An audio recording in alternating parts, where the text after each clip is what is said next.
আজকে আমি ফুলকপি দিয়ে একদম দোকানের মতো করে ফুলকপির এই পাকোড়াটা বানালাম। আর এটা খেতে একদম হয় দোকানের মতো। আসসালামু আলাইকুম সবাইকে। আর এটা কিন্তু অনেকক্ষণ পর্যন্ত মচমচা থাকে। তো আপনারা কিন্তু অবশ্যই এই রেসিপিটা দেখে বাসায় কিন্তু বানাতে পারেন। এখন যেহেতু ফুলকপির সিজন, আর ফুলকপির পাকোড়া তো আমাদের এখন খাওয়াই হয়। আর এই জন্য দেখেন ফুলকপিগুলো আমি যে এই সাইজ করে কেটে নিয়েছি। আর এখন ফুটন্ত পানিতে একটু হলুদের গুঁড়া দিলাম, আর দিলাম কিছুটা লবণ। আর এটার মধ্যে ফুলকপিগুলো আমি কিছুটা সিদ্ধ করে নেব। আর এই ফুলকপিগুলো কিন্তু আমি 70% মতো সিদ্ধ করে নেব। আর এই যে দেখেন এগুলো কিন্তু সিদ্ধ হয়ে গেছে, তো এগুলো কিন্তু পানি থেকে তুলে নিতে হবে। আর বন্ধুরা, যারা আমার চ্যানেল আজ প্রথম ভিডিও দেখছেন কিন্তু চ্যানেলটাকে সাবস্ক্রাইব করতে ভুলে গেছেন, প্লিজ তাদের কাছে অনুরোধ রইল চ্যানেলটাকে সাবস্ক্রাইব করে আমার পাশে থাকতে পারেন।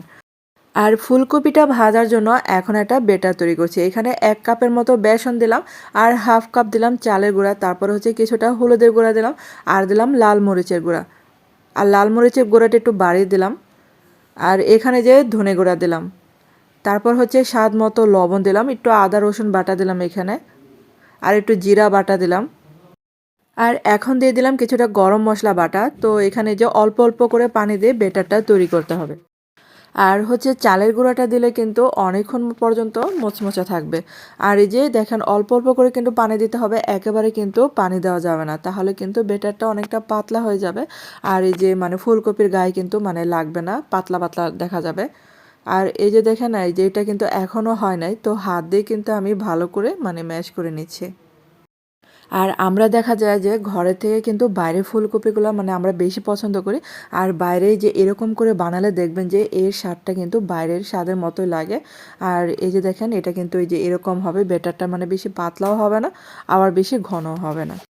আর এর স্বাদটা দোকানের মতো করার জন্য এখানে কিছুটা বেকিং সোডা দিয়ে দিলাম।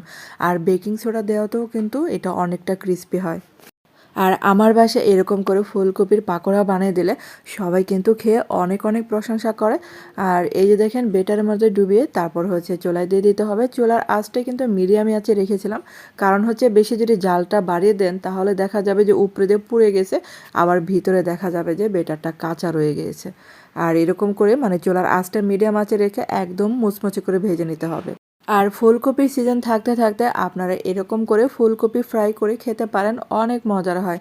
আর সন্ধ্যার নাস্তা বা চায়ের সাথে খেতেও কিন্তু অনেক ভালো লাগে এরকম মুচমুচে ফুলকপির পাকোড়া। তো আমাদের বাসায় বানিয়ে দিলে দেখা যায় যখন তখন শেষ হয়ে যায়, এত মজা করে খায়। আর এই যে দেখেন এরকম কালার চলে আসলে কিন্তু চুলা থেকে নামিয়ে ফেলতে হবে। আর বেকিং সোডাটা কিন্তু একদমই অপশনাল, আপনাদের ঘরে যদি থাকে তাহলে দিবেন। আর এই যে দেখেন সবগুলোই কিন্তু ভেজে নিয়েছি। আর এত মজার এই ফুলকপির পাকোড়া, যতই ফুলকপির পাকোড়া খাই আমার কাছে এরকম করে ফ্রাই করলে বেশি ভালো লাগে। তো আপনারা কিন্তু অবশ্যই এরকম করে ট্রাই করে দেখতে পারেন যারা এখনও এভাবে খান নাই। তো ধন্যবাদ এতক্ষণ আমার ভিডিওটা দেখার জন্য।